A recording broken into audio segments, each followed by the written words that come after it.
welcome you, Mr. Vice President, to the CDC's global headquarters. We're really incredibly proud to have you here.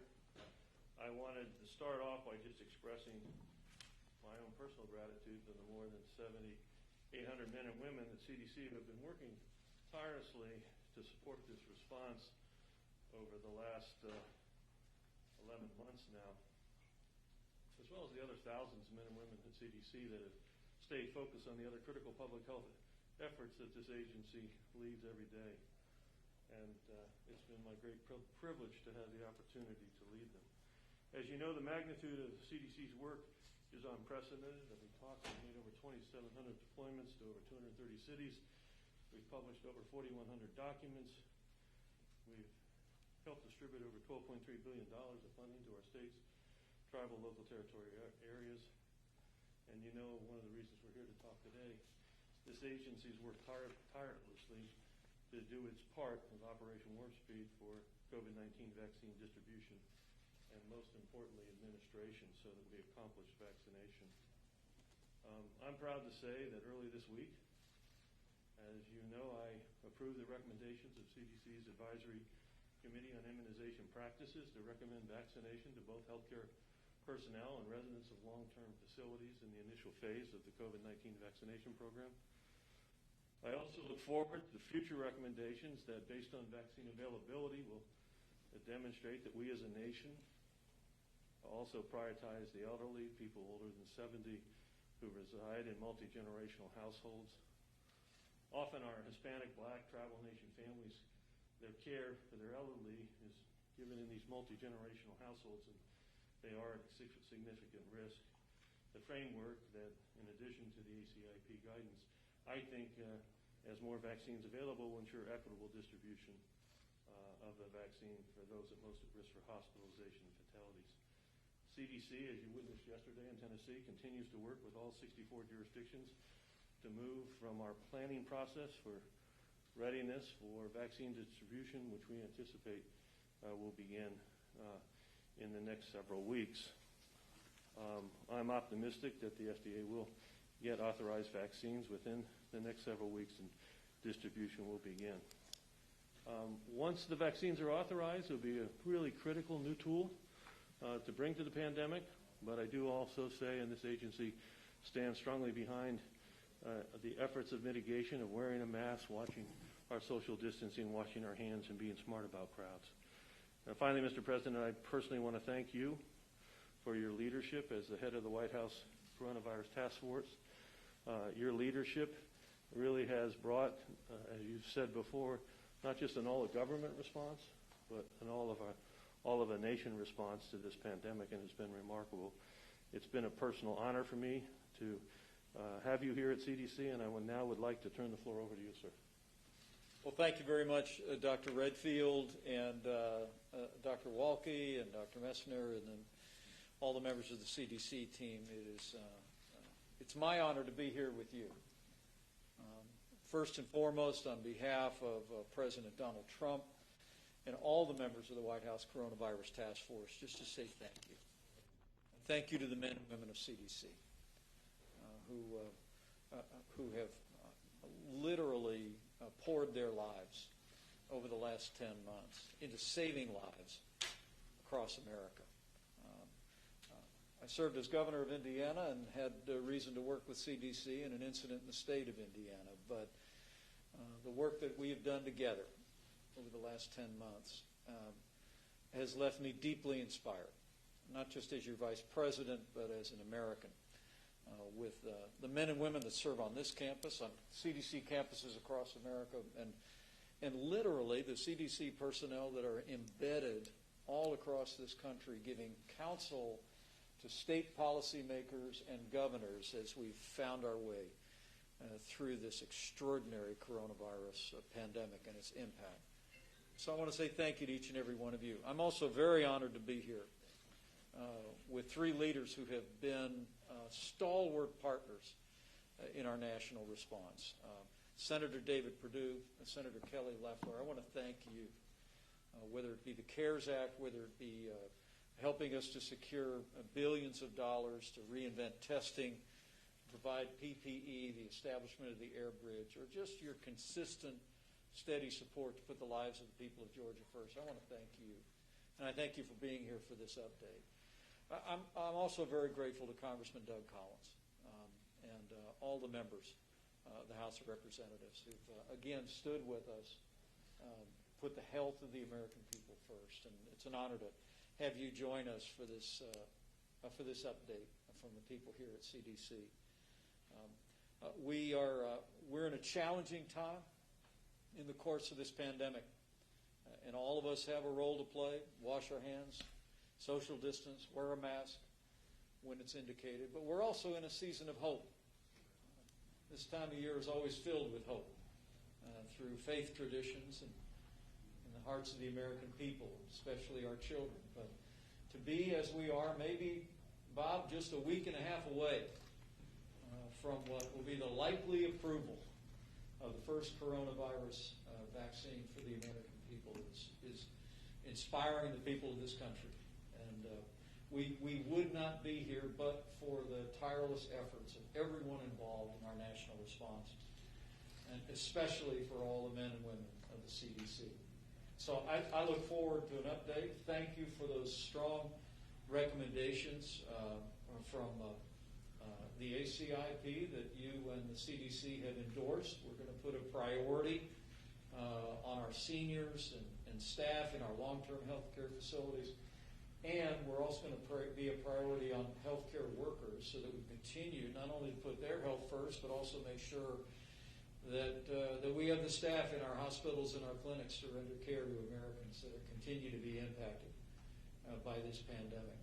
But through Operation Warp Speed, we'll be working with governors around the country to implement those priorities and to distribute those vaccines quickly. But I also want to say how grateful we are for CDC's ongoing Council of the American People on mitigation efforts on what every American can do.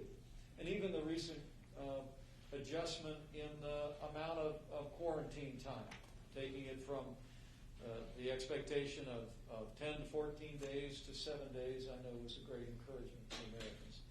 But all along the way, CDC's been playing its invaluable role in advising not only our administration, but administrations in every state, every territory in the nation. And so on behalf of our president, our administration, on behalf, I know, of all those stakeholders and the American people, just Dr. Redfield, Dr. Walke, Dr. Messner, the whole team here at CDC looking on, just thank you for your deeply compassionate and dedicated service to the American people. Because of all of you, help is on the way.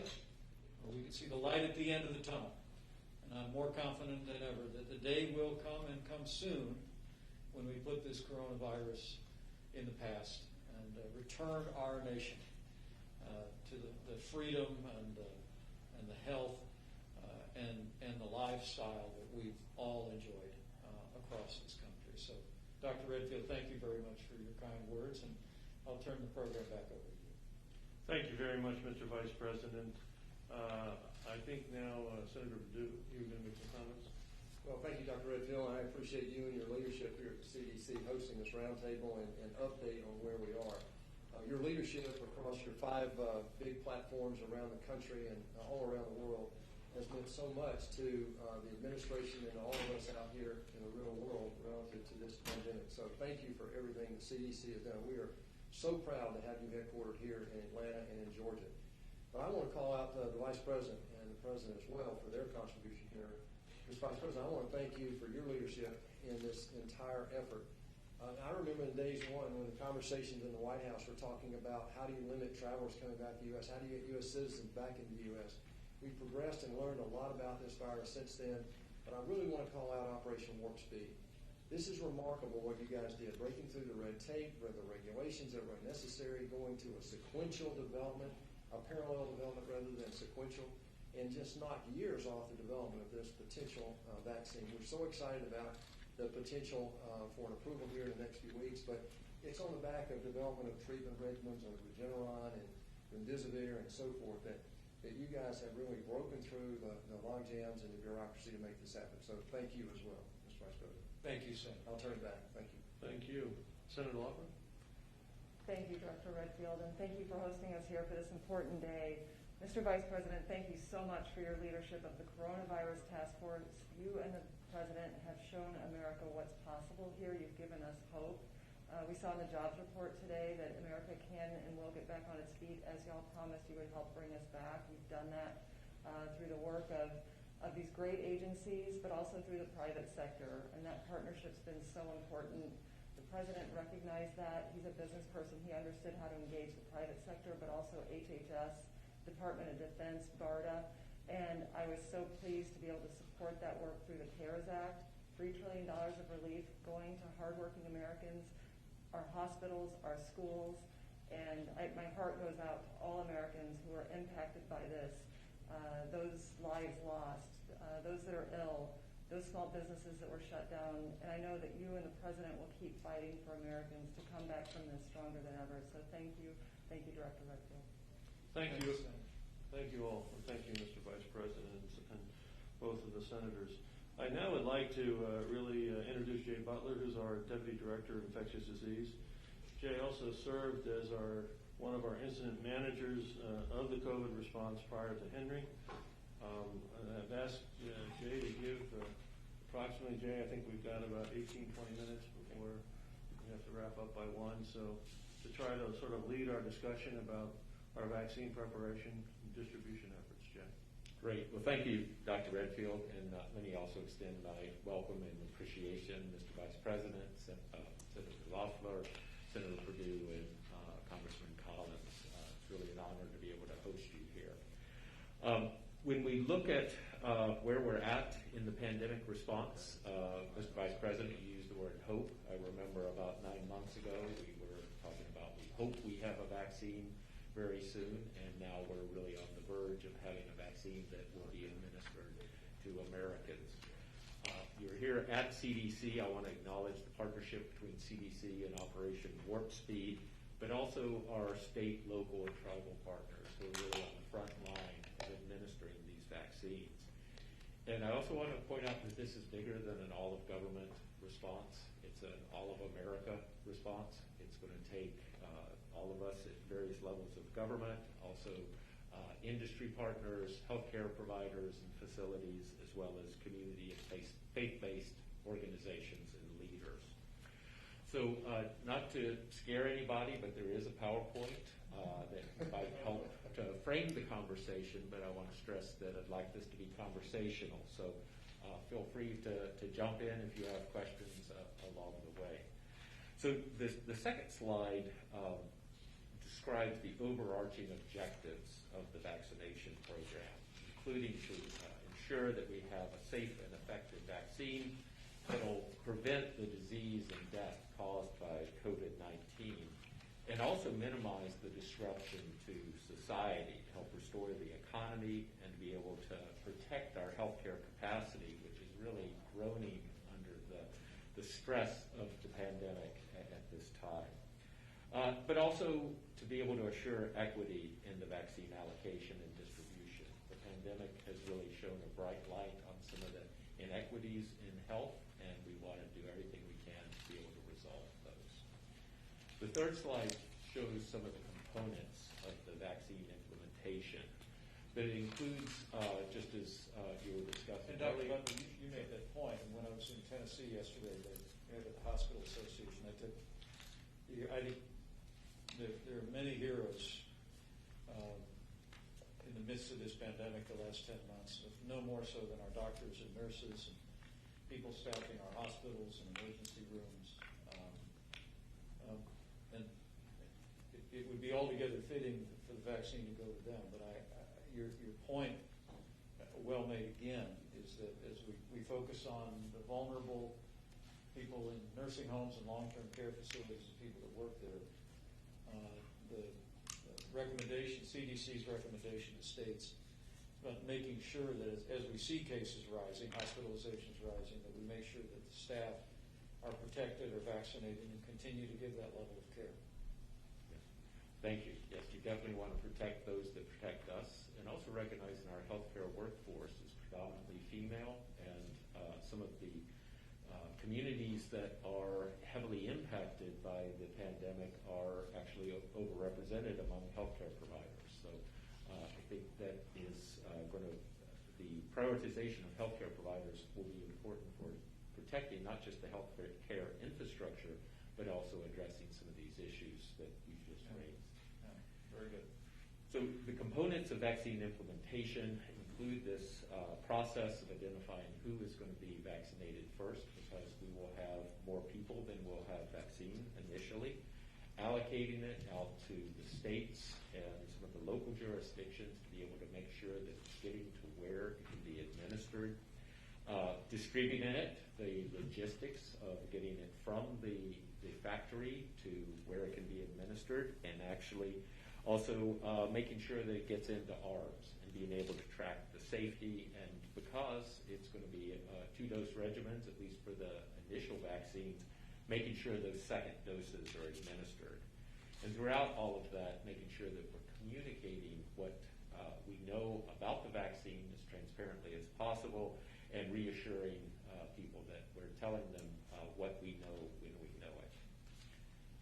The fourth slide goes into a little more detail about the Advisory Committee on Immunization Practices allocation methodology. And it's a deliberative process using an external group of experts that advise the CDC director. As a physician, I have to say the ACIP is something I learned about very early in my training, and it's where I go to learn more about how vaccines should be utilized.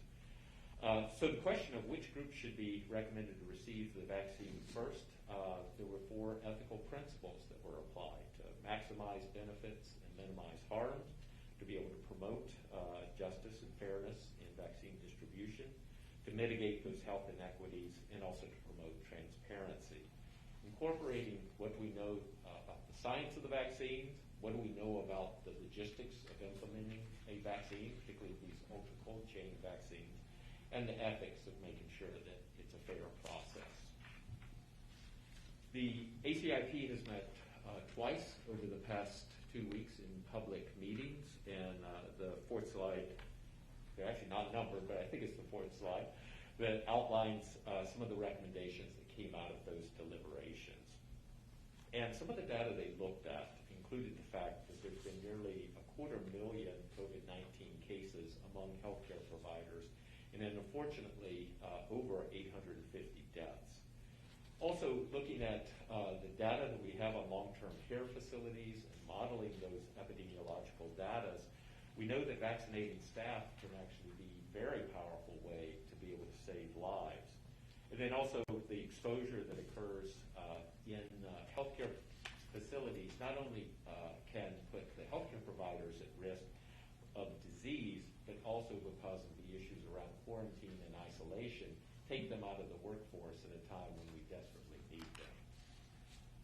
The next slide has a bar graph, which I think says a lot about the process that the ACIP went through, and recognizing that the risk of severe illness goes up with increasing age, but we're not going to have enough vaccine to vaccinate all of our elders.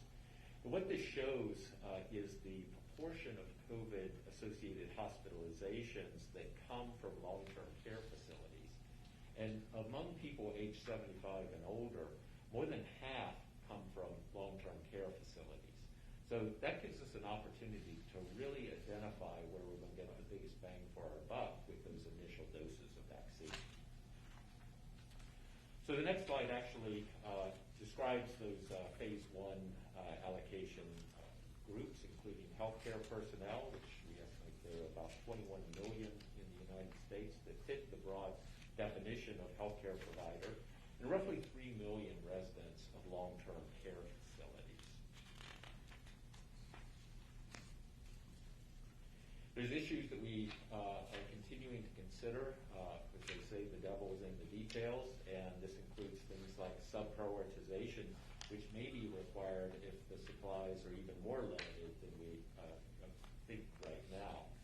Also, implementing the programs for healthcare personnel will need to consider the fact that the vaccines do cause some reactions, and sometimes it's not uncommon for people to have a sore arm, a low-grade fever, headache, to feel tired, and we want to make sure that our healthcare workforce isn't potentially delayed from continuing to provide services because of the vaccine itself. So we're providing additional guidelines very soon on for healthcare organizations to know how to avoid any problems from the reactogenicity of the vaccine. We also know that reactogenicity appears to be lower in an older adult population, so that's, I think, potentially good news. There is a graph describing the distribution concept. I'll summarize it by saying the Pfizer vaccine, which requires ultra-cold chain, the one that everybody says is Antarctic temperatures, will be shipped directly from the manufacturer to selected sites that can maintain that cold chain. In some states, that may be only 1 or 2 locations. The other vaccines, such as the Moderna vaccine, will go from the factory to a distribution system that is already existing, one that we use routinely for the Vaccine for Children program. It's a system that already distributes more than 80 million doses of vaccine each year. This will get the vaccine out to different places where it will be administered.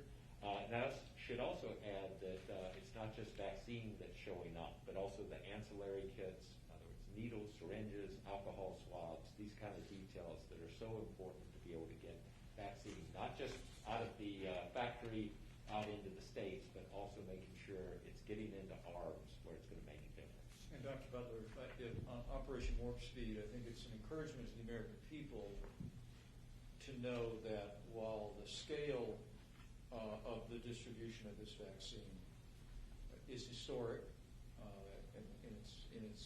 particularly in the time frame that we're going to be driving, this is what CDC does every year. I think Dr. Redfield, you gave me a number at a recent task force. I mean, how many vaccines does CDC distribute every year? This system that we're using with McKesson, as Jay said, we do over 80 million a year.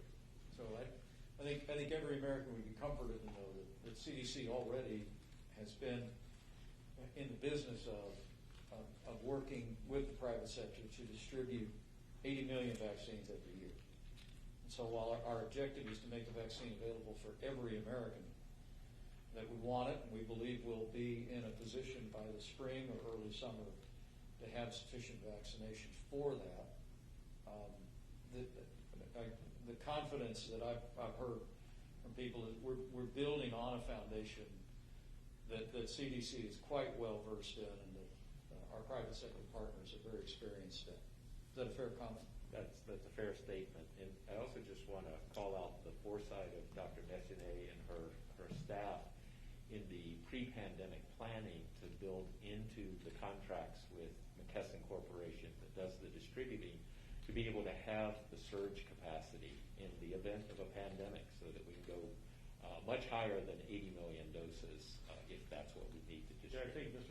Nancy should correct it, but I think when you briefed me, you had surge capacity up to maybe 900 million doses?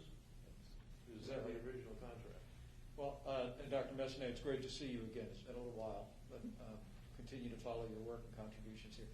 How many states, I was in Tennessee yesterday, they actually had been rehearsing pandemic planning, they told me, over the previous 3 years. But with regard to our private sector partners and their planning in states, how much planning had gone into this long before anybody ever heard of COVID-19? Can you address that, Nancy? Yeah, I think that every state has been working on pandemic planning for many years, but that really kicked into high gear as the H1N1 pandemic, which actually Dr. Butler led the immunization efforts for. And I think that the point is that while this is an unforeseen scale, the building blocks of this existed not only at CDC, but at every state and jurisdiction. I think that's what's been most inspiring to me, Bob, and Dr. Butler and the team. Is the forethought, the anticipation, the history of CDC's role in preparing for it, dealing with previous outbreaks. We're building on all of that with this. I think it gives all of us great confidence about the ability to hit our marks in Operation Warp Speed. So, but go ahead, Dr. Butler. I just wanted to amplify that with you. Oh, well, thank you, sir. And I think I can add for Dr. Smith, who is the health commissioner in Arkansas, and from my own experience as health commissioner in Alaska, the support of CDC was critical for the statewide and local, as well as tribal preparedness for what we're dealing with now. There's a slide that describes a little more of the details of the Pfizer and Moderna products. I think the only thing I'll point out is that it's not straightforward. It's not as easy as 2009 and one dose of influenza vaccine. It's 2 doses, it's different intervals, it's different handling. So there's quite a bit of education that we are putting together for providers, as well as some fairly complicated data tracking to be able to make sure. We're direct shipping vaccines to providers. The Pfizer product is direct shipping, and then the Moderna product is going through the McKesson process. But it's a fast process. It doesn't slow down. Both of them end up at the provider. That's correct. Which is really remarkable in the sense of what General Perna was briefing us on just a couple of weeks ago was that as we're encouraging states to enroll more providers, then we have the ability through either system to ultimately have that vaccine arrive at provider, however large or small they are. So that's how we actually believe, and that from the moment that we receive FDA approval, which we think is likely sometime the week of the 14th of December, that we could be shipping within the first 24 hours, and we could be vaccinating people within 24 hours of that. So within 48 hours from the FDA's approval, we could be vaccinating people literally in all 50 states and territories all across the country. So it's and this is all being overseen by the CDC and the experienced people here. So really remarkable. The next page shows actually the number of vaccine providers who are enrolled to be able to administer vaccines. This is only through this past Monday. And I want to stress that even though the number exceeds 10,000, this is not a single person with a needle and syringe in hand. These includes organizations that may represent dozens, if not hundreds, of people who are administering vaccine. We've been working with our states to make sure we're getting feedback. What are the problems that? What are you mostly hearing? Because we deal, the task force deals with all the nation's governors virtually on a weekly basis. I was speaking to a governor on my way from the airport. What's the feedback right now? What are the issues that they're raising right now? Well, sir, there's 6 issues that we see as recurring themes. One is the funding issue to make sure that they have the ability to be able to operate the local program. Right. And that includes having enough people to administer the vaccine. While we're leaning heavily on providers as well as partners like Walgreens or CVS, there's going to be situations where we need a larger workforce to actually administer the vaccine. An issue we hear, maybe not so much from the governors, but from the vaccine program people, is recognizing that the week of the 14th is only the beginning of the beginning. This is a process that's going to play out over the next several months, and we need to develop what the cadence will be. How do we make this a sustainable process? Because this will be a marathon and not a sprint. The other issues that have come up is making sure that we have everything in place, as I was mentioning earlier about the second dose planning, that there is enough vaccine so that no one receives a dose and then is told there's no more available for your booster. Making sure that the people who are administering vaccine remain safe, that there's personal protective equipment available. We think by the end of the month we could have 40 million doses, but we're going to literally hold back the second dose. So the focus would be on getting about 20 million Americans vaccinated. But as you said, the priority will be to make sure that everybody knows if you get the first shot, you're going to be in the system, and we're already holding in reserve the second dose for you. So American people can be confident of that. But that's an issue that you're hearing about. Yes, but that's a priority that we want to address. And we want to keep our vaccinators safe, so we want to make sure that the PPE is available to them. We're providing a small amount to them as well, but also working with them to make sure the stocks are available. And then addressing the issue about vaccine confidence, that people feel like it's going to be a safe and protective vaccine. And as a healthcare provider and a public health official, I know that the person that most people listen to most is their healthcare provider. Right. So we want to make sure that information is provided to healthcare providers as quickly as possible, particularly since they're prioritized, so that they can confidently receive the vaccine and then also serve as examples for their patients. Well, the confidence piece is so important, and we did see some positive progress, but this fall, I think in September, we only had half of the American public that said they'd be prepared to take a vaccine. I think that's closer to 60% now and rising. But I know I want to be sensitive to everyone's time.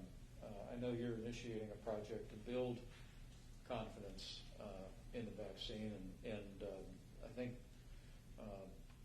it's incumbent on all of us in public life to communicate the thorough process. Where we've gone at a record pace, but we've cut no corners in this. And I think that what we want to do is assure the American people there's been no compromise of safety or effectiveness in the development of this vaccine. We've just under Operation Warp Speed, we, as Senator Perdue said very well, for the first time ever, we did several things at the same time. We literally were manufacturing vaccines while they were being developed and screened and reviewed. So that's what puts us in a position to have the 40 million doses that we could have before the end of this month.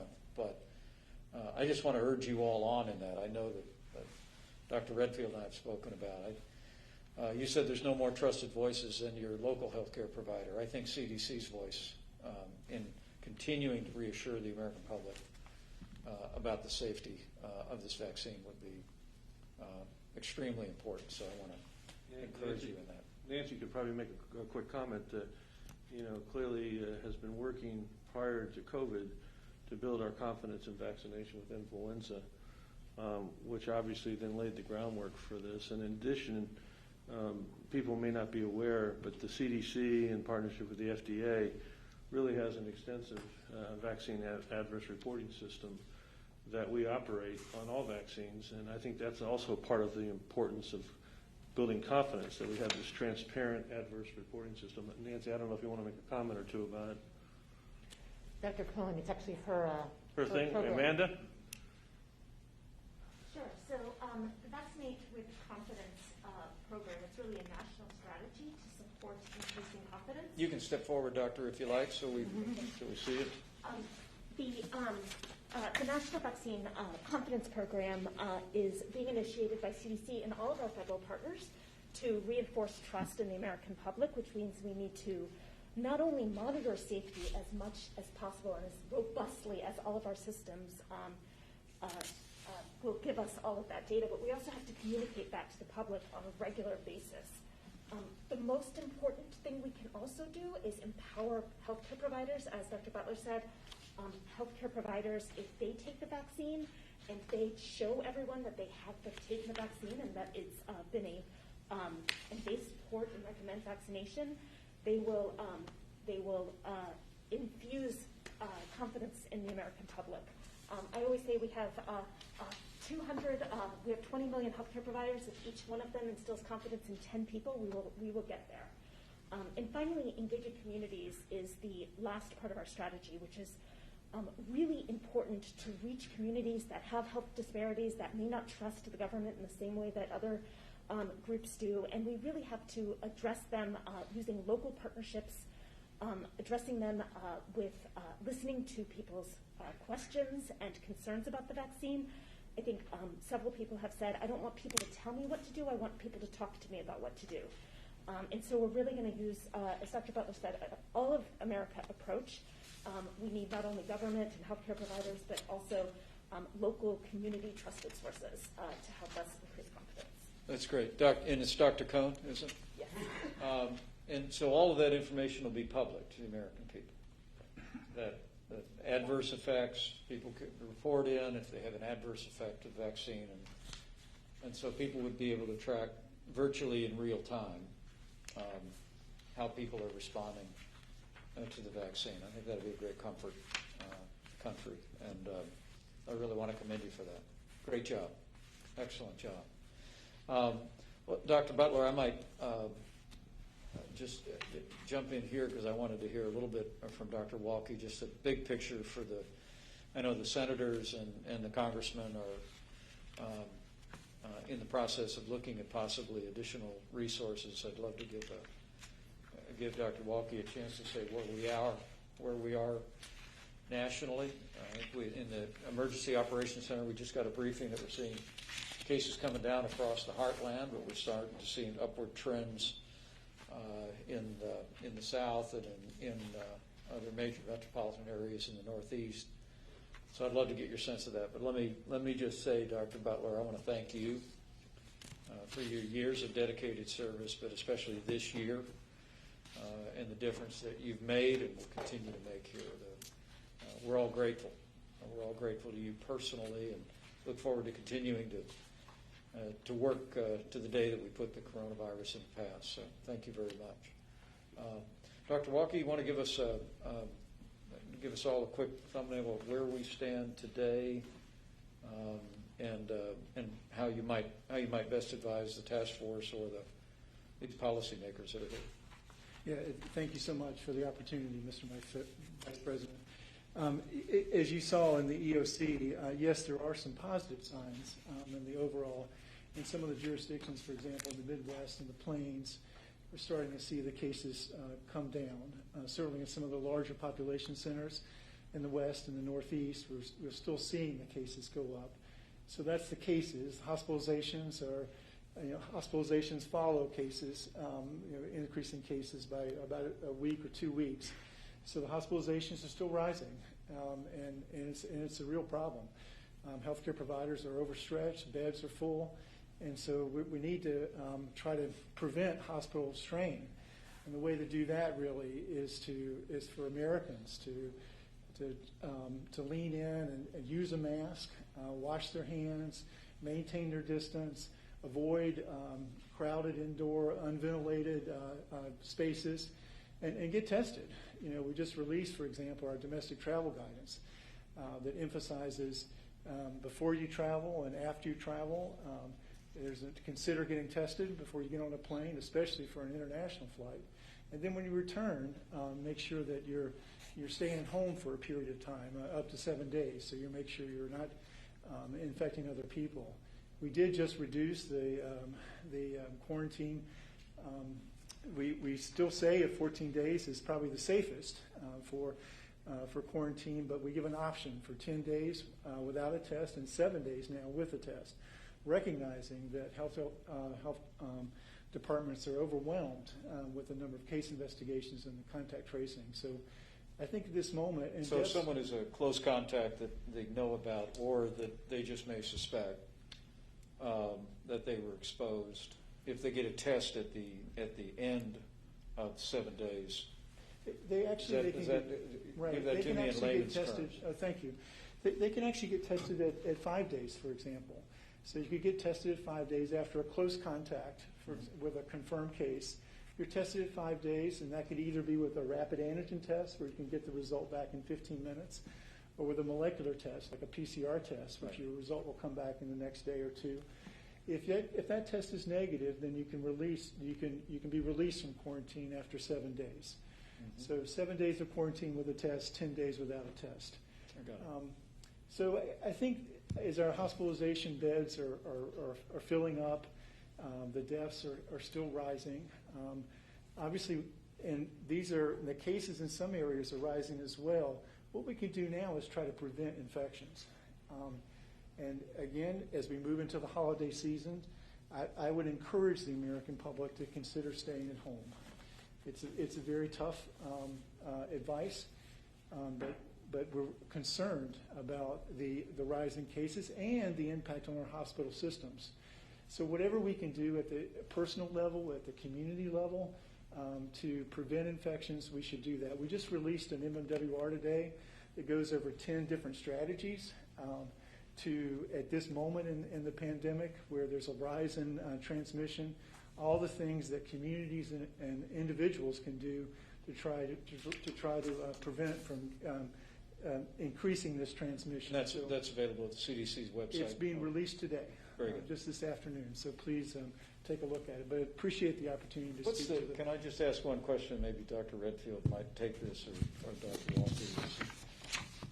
As we move, let's assume, and we remain very optimistic. If Dr. Redfield's optimistic, our team is, that we may have approval in a week and a half of a vaccine.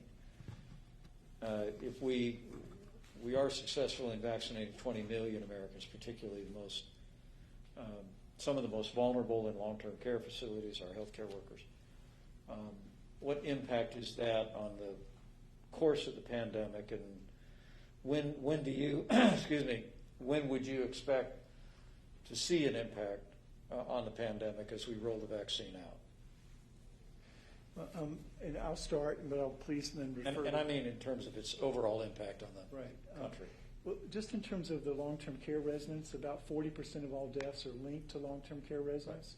Right. So by vaccinating those, we're going to see a decrease in deaths in the future.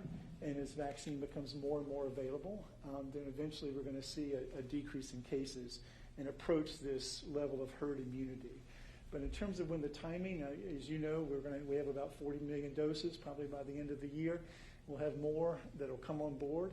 And so we'll need to continue these mitigation measures, right. The spacing, washing our hands, wearing a mask, probably well into the spring until we get more widely available vaccine.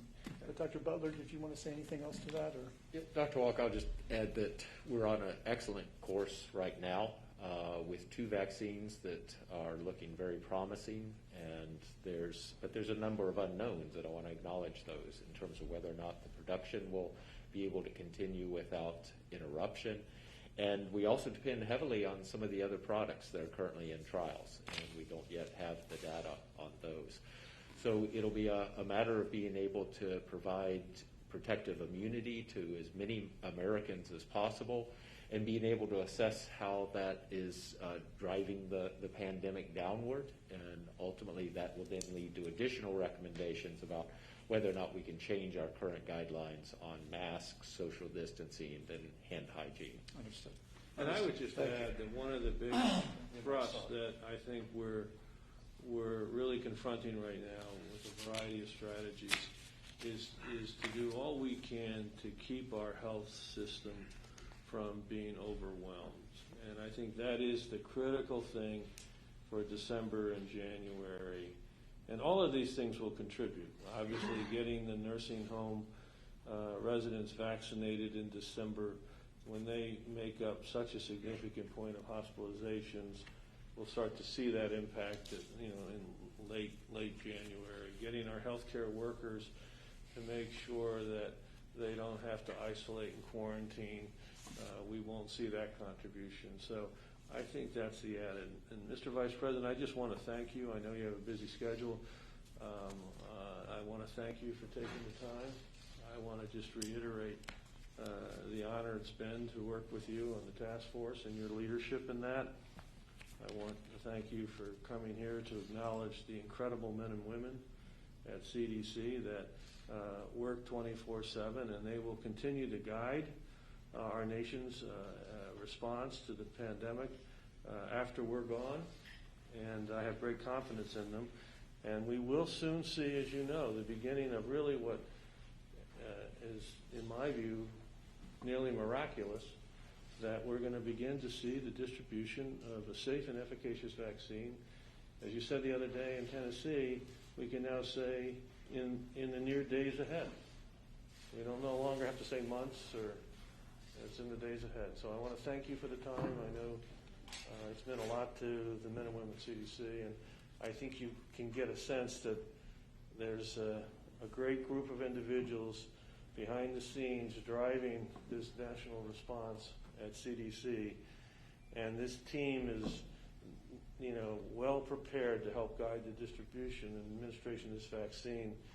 As you heard, this is what they do. It's kind of like at FedEx the other day. They do what they do. This is what they do. The American public needs to know. Nancy and her team, Amanda and others, are distributing 80 million doses of vaccine a year with the same company that we brought into this. There are some additional complexities, but this team is up to it. And I have great confidence that this vaccine distribution is going to be highly successful. Well, thank you, Dr. Redfield, and to the whole team here at CDC, including those that are looking on. Just thank you for your dedication. Thank you for your compassion. Thank you for your professionalism. I couldn't be more inspired with what I've seen from early on, whether it be when we were reinventing testing or when we were giving guidance to essential workers to be able to stay in the workplace to keep all of America's essential businesses and services rolling, to open companies back up that were seeing outbreaks. The guidance that you gave through those 45 days and the guidance you continue to give Americans, and now to see the way CDC is continuing to play a shepherding role over Operation Warp Speed, and to make sure that we have a safe and effective vaccine and that we deliver it to the American people as quickly as possible is tremendously inspiring. So, Dr. Butler, thank you. Dr. Messner, great to see you again. Dr. Walke, I know our incident commander, thank you for all the long hours that you've put in. And I want to thank Senator Loeffler and Senator Perdue again. $3 trillion in support for American families and American businesses and American healthcare providers, and to Congressman Collins as well. You all have been extraordinary partners on behalf of the American people through this. But I'll just end by saying Dr. Redfield and I have become very good friends through this process, and he is a man of integrity, and I just couldn't be more grateful that Dr. Robert Redfield was leading CDC at such a time as this. And it gives me great confidence that help is on the way. We all have a role to play. We'll continue to play it. We'll continue to all of us do our part. But from Dr. Redfield on down, the American people owe a debt of gratitude and honor to the men and women of the CDC here and around the country. So thank you, and God bless you all. Thank you, Mr. Vice President. Thank you very much, sir, for the kind words.